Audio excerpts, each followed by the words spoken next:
2021, and today I want to briefly talk about using the iPhone 11 Pro Max for these vlog style videos that I've been making. I was speaking to somebody and they said, hey, the last video was a much higher quality than the rest of them. What did you do differently? Is there a different camera you're using? And the answer is no. Actually, I'm using the rear facing camera yesterday, and the other days I was using the front facing camera, the one that goes like towards your ear when you're talking.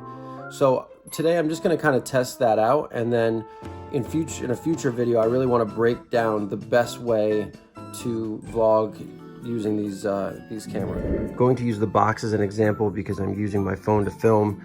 There are 3 cameras on the rear, and you can see there is the ultra wide, the wide, and the telephoto. What my goal is to use all 3 of these for my vlog style videos, and just to see how they frame my face instead of using the front facing camera, which I had been using. So right now we're at the wide, this is the ultra wide, and this is the telephoto, the rear facing camera. So right now I'm using the wide and I'm just holding it in front of me, and it's actually less distracting because now I'm looking right at the lenses instead of keep looking at myself. I find that a lot of the videos that I'm making, I tend to look like up and to the right because I'm looking more at myself and not at the camera lens that's on the front facing camera. So right now this is the wide. I want to start using the different lenses to see whereabouts they frame me, so I can just get into a habit of where to hold the phone. Okay, so this is me holding it vlog style with the 13mm ultra wide lens. Let's see what that looks like. Okay, so I just watched the footage of the ultra wide lens, and it's kind of funny because it makes my arm look really like Stretch Armstrong long. What's cool about this though is that if you were to be walking around a city or a place that has a lot of interesting things around, it's much easier to see what's going on around me, and that in itself is kind of like a character in the video that you're shooting. So I do like this. It's just interesting to see, like, it distorts it a little bit, not as much as you typically see if you had like one of those wide angle lenses that you do like skate videos, and that's really distorted towards the end. Speaking of skateboarding, one of the things that I want to really do this year is to start skateboarding again. I talked to Erwin about making a video where I go into a skate shop and I take a person that used to skate a long time ago myself, and I try and buy the skate stuff that I used to. Like, I want a skateboard the way that I used to skate. I did find this is probably 10 years old. I'm going to keep the trucks. I might get new bushings. I'm obviously going to get new bearings, new wheels, and a new deck. This deck is pretty beat. This is an Element from, I said, about 10 years ago, maybe a little bit longer. I'm going to look and see if they make some of the older things that I used to use. I was really happy though. Today when I was looking for some pliers, I found these in a drawer. These are 13 years old. I guess they do still make Shorty Silverados, but I'm really happy that I have these. These are new old stock, and they are gonna go in my new board. But anyways, that's some interesting videos to look forward to because it's gonna be fun making some skate videos in 2020. Photo, I'm assuming that this thing's gonna be like right up in my face, like probably framed like super close up. I'll check that out. Yeah, so that's pretty close up.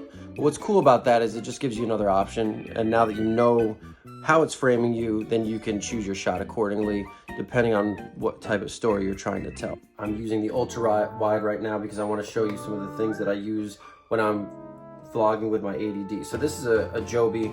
You'll see this in a lot of other people's videos. You can use it to attach it to things. It's obviously like a little mini tripod. This might be overkill for your iPhone 11. I do want the ability to have something that this rests on. In fact, yesterday's video, it was resting on this guy, but I broke the clip that holds the phone, which is kind of annoying. So tomorrow I'm gonna go to Best Buy. I do believe that they make a Joby that's for cell phones.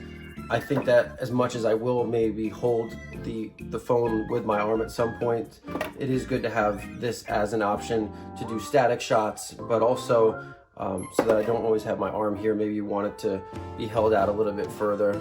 So that's something I'm going to look at tomorrow. My audio is the one that's built into the phone. I do have some other options, like I have this little guy with the dead cat on it. there are different like apparatuses that they make so that I could find ways, if I am using a little tripod, to mount this microphone or this microphone, which is the shotgun microphone I use on my 80D.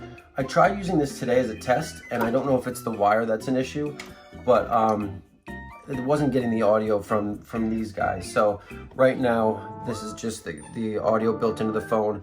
I was trying to hook them up using this little adapter that you'd use for an old style headphone jack.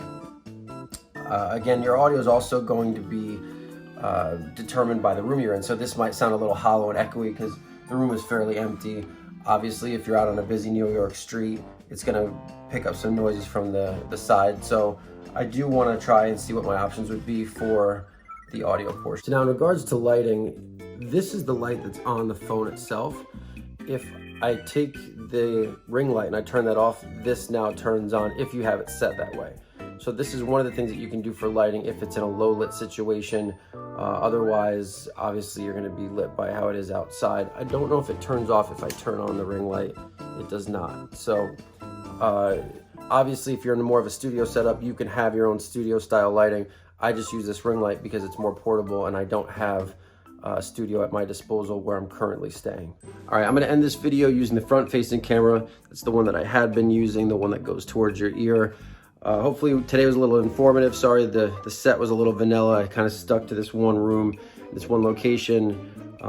I ate a lot of food today, so my energy level kind of feels like, but again, hopefully this was informative. I'm looking forward to making a lot more videos with this, not just vlog style, but there are a lot of options, especially if you have the iPhone 11 Pro Max. Hopefully you learned a little bit today with the lighting, the potential audio, tripods, the different lenses. I'm gonna eventually make a video after I've made some more mistakes with this, where I go into how I really like to do it, the best practices, and how I use iMovie. So again, thanks for watching, and I'll see you tomorrow.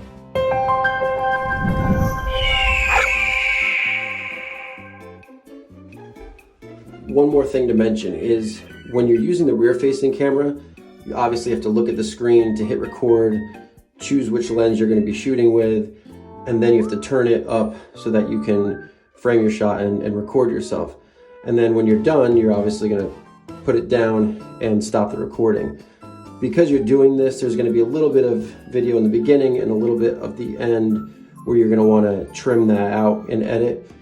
I don't really edit a lot of my clips when I was using the front-facing camera. I'd literally put it up, record what I want, hit end, and then I would put that directly into iMovie because I knew I shot exactly what I wanted to. It's not a big deal, it just means it's a little bit more time in the editing process.